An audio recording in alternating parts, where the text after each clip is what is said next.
Before we move into a new topic, we start with the correction of the test, which you just did recently. We will be going through them one at a time, just to revise, the things you guys studied already, the things that we studied.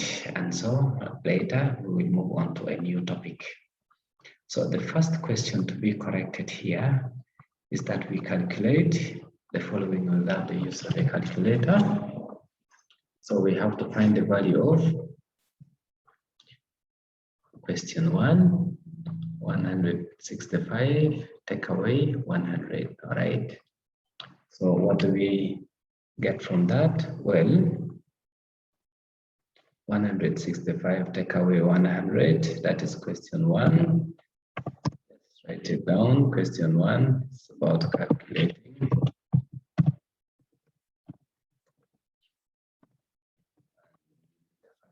that we take away from 165. Okay, so if you have 165 and you take away from it 100, what will you remain with? Well, that is how we can write this in a much more simpler way to give us the answer really quick. This is 65, but we could also have written it as 165, okay? Then underneath we would write 100.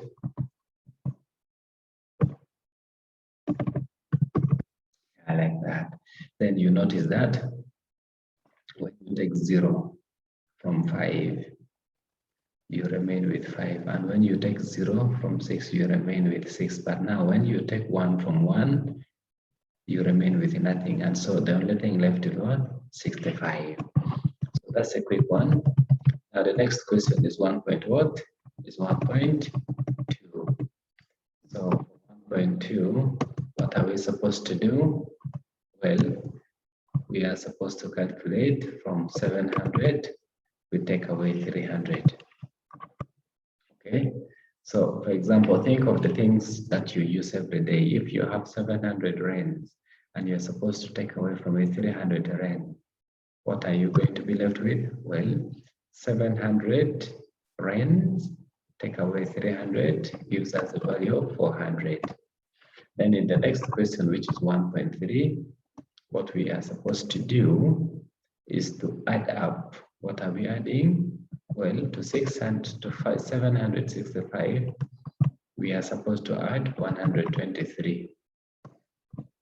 Well, what is this going to be? Now notice that we add this 3 to 5 and we get 8. This 2 to 6 and we get what?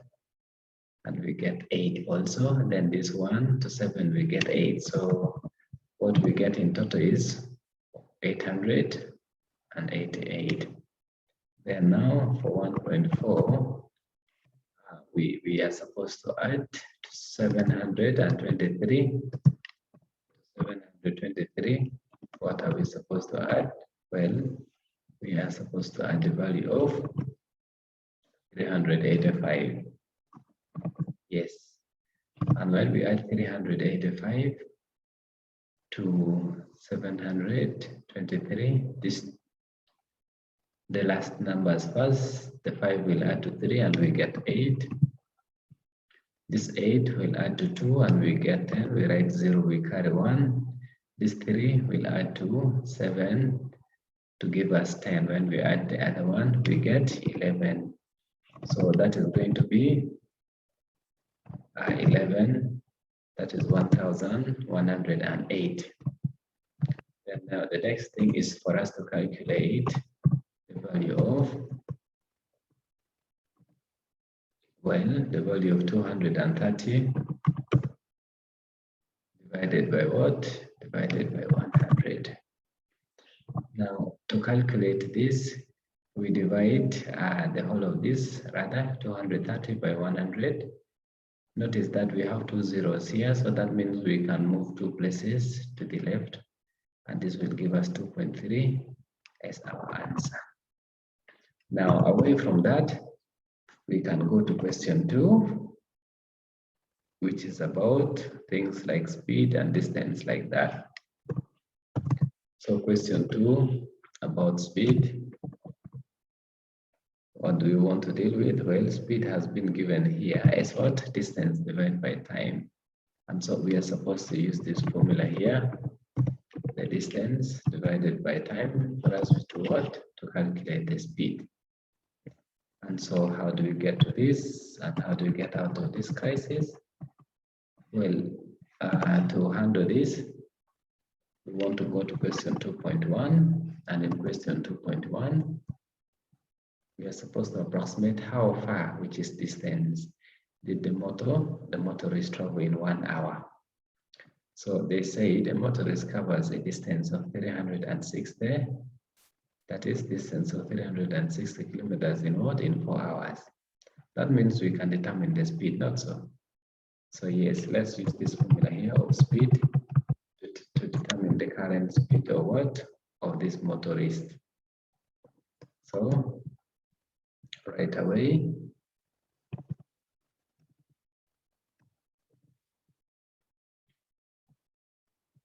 the speed will be calculated when we substitute. Instead of distance, we have 360 in kilometers. Then instead of time, we substitute 4. Okay. What do we get from this? When we substitute this, that is 360 divided by 4. Well, we could use a calculator for that. 360 divided by 4. That will give us a value of 90. And so we can put this as 90 kilometers in what? 1 hour. Then in the next question, which is 2.2, what we are supposed to do is to approximate how long the motor, this is, we are not yet done with the 2.1. We just got some bit of material. 2.1, we are not yet done with you. We can go to 2.2 right away like that. Let's first go to 2.1. So 2.1 is approximately how far did the motorist travel in 1 hour. And so how far is about what? Is about distance. So what we are going to do is we will use this formula of speed equals to distance divided by time. Now notice that the speed have already been calculated as what? As 90. And now we are looking for how far, which is about distance. The time given in this case is what? Is 1. And so notice that when we cross multiply here, that is, when we multiply 90 by 1, we get the distance traveled. And so we can go ahead to simplify that, and therefore we also say the value of the distance is calculated when we multiply the time taken by speed. And therefore we can say distance covered, which is how far it has moved, will be equals to 90 what? 90 times 1, which is 90 kilometers. Now the next thing we want to look at is question 2.2. Now in question 2.2, they're asking for approximately how long, okay? So this question is talking about how long, which is a question about time. So about how long, let's have this down. So time is what they're asking for because time talks about how long, not how far. Well, how long will the motorist need to travel? Approximately how long will the motorist need to travel 900 kilometers, okay? So if the distance given is 900 kilometers, how long will he need to travel? We are still using the same speed of what? The same speed of 90 meters in 1 second. So how do we deal with this type of question? How do we find time here? Now notice that in this type of question, what we want to do is first to collect not like terms, but to cross multiply. This 90 here that we got very much stands out of 1. And so with that concept, we can do what? We can cross multiply. So we are saying this 90 here, which is standing out of 1. When we cross multiply, we multiply this time by 90 and this one by 900. that should give us the value of what? The value of time times 900, that is rather 90t, if t is representing time, is now equals to what? 900. The next question is, how do we then define what? How do we then find the time? Well, to find the time, we now have to divide this what? This 90 time by what? 90t. Let's use 90t, so that instead of writing the whole thing as time, we just write it as what? As t. And we find t, which is the same as time. So what do we have now? Well, we do have 90t equals to 900. And what is then our next step? Our next step is, well, let's first have this. This is 90t equals to 900. And so we want to divide the left-hand side by what? By 90. So that 90 can cancel and we are left with t. When we divide something on the left-hand side, we also do the same on the right-hand side. So the quantities on the right-hand side must also be divided by what? By 90. And when we do that, on the left-hand side, we are going to be left with what? With t, which represents the time. And so we say time is then equals to 900 divided by 90, which gives us a value of 10 hours. That's how question 2.2 is done. Now, question 3. Question 3 reads that 12,800 is divided equally between 100 people. How much money does each person get? And how much money do 8 of the people get altogether? You see? So this is question 3 right away here. Question 3 is very much about sharing something. That is, we have to divide some amount of money. And now what they are saying is that in this question, some money is divided equally. So what do we do? Well, we also divide. So we have 12,000 and what? 800. And this money is being divided between how many? Rather, among 100 people, or between 100 people. So how much is each person getting? Well, notice that when we divide 12,800 by 100, the 100 at the denominator will make this 0 cancels, and so we are left with what? Here we are left with 128, right? And then the next thing is, how much money do each of the people get all together if there are 8 people? All right, so now that is for 3.1, for 3.2. One person is getting what? One person is getting 128. And now if one person is getting 128, the question is, what if up to 8 people are getting that same amount of money? How much will it be? That is now a multiplication. And so what we do is we now want to multiply 128 by what? By 8, so that we get the amount that 8 people will get all together. And that is what? 1,024. Yes, that is the amount of money that these people will get all together. Now, the next thing here is to look for what? Is to discuss question 4. And what's question 4? Well, question 4 is about finding the value of x. Okay, in other words, solving for x. Now, in finding the value of x, the first part of question 4 is given that we have 20, and from it x is taken away. And they say this whole thing gives 50. What would be the next step? Well, now the next step here is to do what is called collection of like terms. Collection of like terms means X must be identified and isolated on one side, and all the other quantities will be transferred to the other side. Okay, and when we do that, what we get will be interestingly wonderful. We can transfer this negative X on the right hand side and we bring this 50 here. Or we can take the 20 to the right hand side and we leave X here. The question is, how many steps do we want to go through? We want to shorten the steps. And so what we do is, from 20, we take away 50.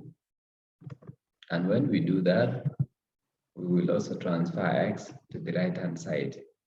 And when we transfer X to the right-hand side, we will soon see that 20 minus 30 is minus 50 is what? Is minus 30. And that is the value of X. Then in the next question, which is 4.2, what we do is we want to find the value of X. The expression is a little bit different. This time we have a 50, and from it we have X is added. The whole thing is equal to 20. What do we want to do? We want to find the value of X, and so we can move 50 to the right hand side. If we do that, X is going to be equals to 20 minus 50. This way, we can get the value of X much faster, and that is what? That is negative 30. Now, the next thing we want to look at is question 4.3. Now, notice that in question 4.3, we are still going to find the value of X. And how is that going to be? Well, for 4.3, we now have 20. From it, we are taking away what? 3x. So that the whole thing will be equals to 50. Okay? So in the next step, what we do is, from 20, we take away 50. Then we make X to be what? To be on one side of the equal sign, which in this case is the right-hand side. And when we do that, the next thing is going to be, just expand this a little bit. When we do that, the next thing is going to be a negative 30 equals to what? Equals to 3x. From here, we can find the value of X by dividing everything by 3. So when we do that, what we are going to get is going to be negative 3x, rather negative 30 first, divided by 3, and this is equals to, also we'll be having 3x divided by 3. We do that so that we can leave X alone without any other number attached to it. And so when we do that on the left-hand side, we will be having what? On the left-hand side, we are going to be having negative 10. And on the right-hand side, we will be having X. That should lead us to question 4.4. And what is question 4.4? 4.4 is also having us to calculate the value of X. That is, we have a 50 this time, okay? And this 50 that we have this sign is added to 3x. It's added to what? To 3x. Then the whole thing is later equated to 20. Now, the thing we want to deal with here is find the value of X. So what we are going to do this time is we are going to make 3x equals to what? Equals to 20 minus 50. That way, we can then move on to find 3x equals to what? Equals to negative 30. From there, we can find the value of X. The question is how? Now, we want to find the value of X, so we will be dividing both sides by what? By 3. Because that is the number which is standing in front of X. So from this that we have got, we will now be dividing 3x by what? By 3, so that they get divided. The 3 will get divided. Okay. And then we also divide what? We divide negative 30 divided by X. And when we do that, rather by 3, when we do that, we find the value of X. And what will the value of X be this time? Well, the value of x this time will be -10. That is what we get. Then we now go ahead to question 5. Now question 5 is requiring us to add for the first two parts. What do we want to add? Well, in 5.1, it's clearly given that we have to add 3, which is divided by what? 20. So there we go. We have a 3 divided by a 20. And to it, we have to add a 2 divided by a 5. A 2 divided by a 5. What should this give us? Well, the LCM is 20. So, since the LCM is 20, we now divide 20 by 20 and we get 1. This 1 times 3 will give us a value of 3. Onto it, we add 20 divided by 5, which is 4. 4 times 2 is 8. So that should give us a value of 11 for the numerator. That is when we add 3 to what? To 8. We get 11. Then for the denominator, we should get the value of 20. That is how we add in part 5.1. Then in part 5.2, we are supposed to add 5 over 12. We have to add that to what? To 7 over 20. So we'll be having 7 over 20. So what do we have in this case? Well, we need to find the LCM now. What is the LCM going to be? A number which can divide 20. Okay, and also 12. How do we get the LCM? Well, we could think of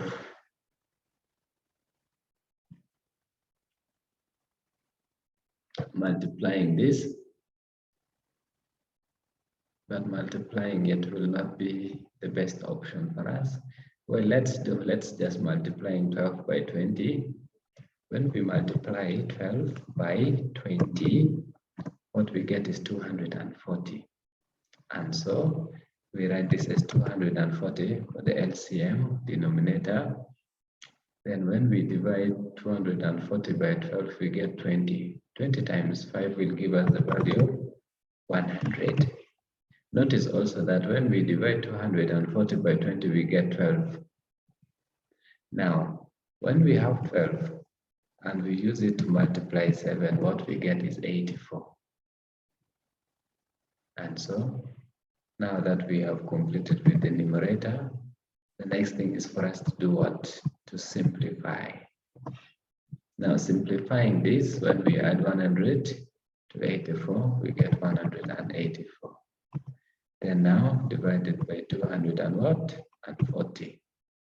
That is what we get. Then now, in the next question, that is 5.3, we are supposed to do what? To subtract. So now, well, here we were adding and subtracting.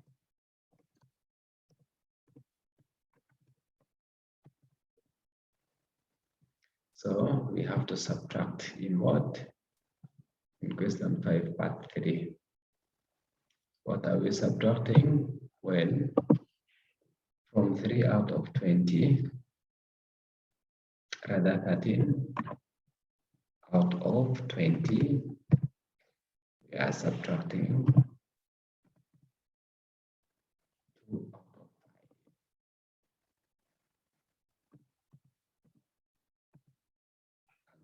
That we can do what? The next step is to find the LCM. So that when we divide 20 by 20, we get 1, and 1 times 13 is what? 13 minus 20 divided by 5 is 4. 4 times 2 is what? Is 8. So that means we can go ahead to do what? To simplify. And when we simplify the numerator, we get from 13 minus 8, we get 13 minus 8, we get a 5. Then a 20 over the denominator.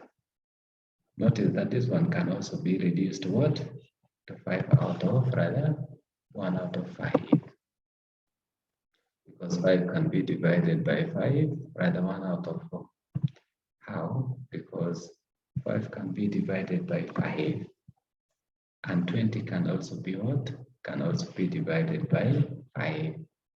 So when we divide 5 by 5, we get 1. And when we divide 20 by 5, we get a 4. That is one way of simplifying this question. And then the last part of question 5 is 5.4. And in 5.4, what we are supposed to do is to subtract. What are we subtracting? Well, we are subtracting from 7 out of 12 the value of what? From 7 out of 12, the value of 1 out of 4.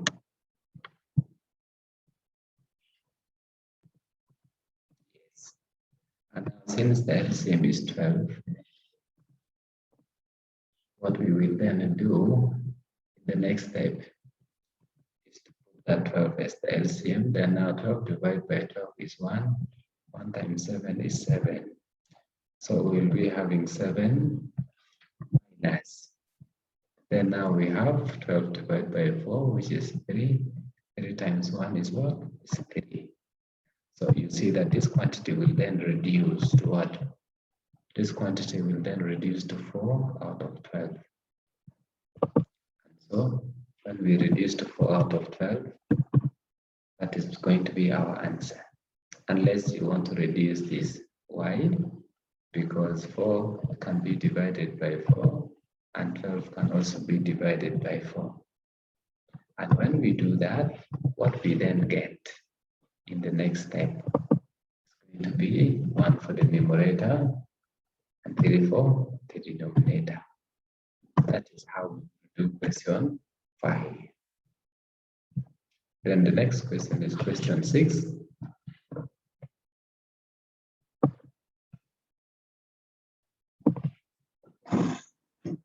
Yes, the next question is question 6. Now, in question 6, we have to write the expressions given in what? In exponential notations.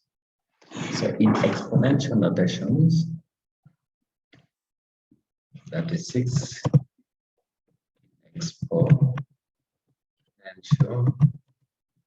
notations. So that gives us 6.1 as our first question. And so the first question is what? Oh, how many threes? So this 3 is appearing here for the first time. Then again, it's appearing. And so how do you simplify that? Well, we can write this as 3 with the exponent of what? The exponent of 3. Since it is appearing 3 times, that's how we would simplify it. Now, the next would be 6.2. So how do we simplify the expression in 6.2? Well, in 6.2, we have got 4 s's. And so we have the multiplication sign between them. How do we then simplify them? Well, now notice that to simplify this, we can, by law of indices for exponents, we can write this as xs with exponent of 4. That's how we would simplify 6.2. And in 6.3, we have what? We have 3 quantities all inside the bracket. The first one being -6. And after that, we will move on to what? To the second question, rather, second quantity also being -6. Then onto that, we will move on to the third quantity being what? Being -6. So from here, what we get is this same quantity, which we have written as what? As -6. This time expressed as what? Exponent of 3. Since they are what? They are 3 of -6's. Now, we will go ahead to move to question 6.4. 6.4 has got what? Has got two 2's. That is a 2 times a 2. Then the next thing is being what? 2 7's, rather 3 7's. That is 7 for the first time, then 7 appearing for the second time, and 7 appearing for the third time. In writing this, we will break them down into a 2 and a 7. So that 2 will have exponent 2, okay? Then we multiply this with what? With a 7, which will also have some exponents. This time 7 is having exponent of 3.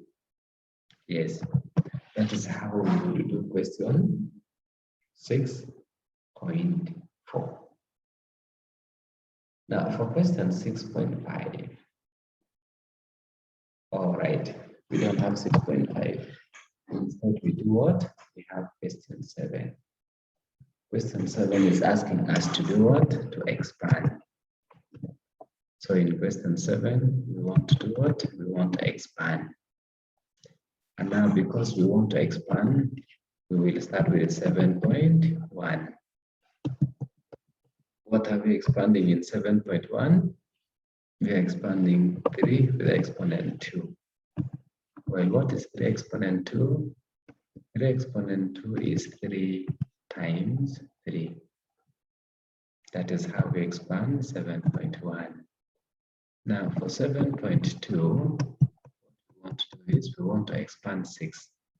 6 with the exponent what? 6 with the exponent 2. So what is 6 with the exponent 2? Well, 6 with the exponent 2 is the same as 6 times 6. And so that is what we get after expanding it. And now the next thing is to look at question what? 7.3. Now 7.3 is t with exponent 3. Okay, is t with exponent 3. Now t with exponent 3 can be expressed as t 3 times. That is t times t times t. And that should give us this value, t times t. That is the expanded version of what? T cubed.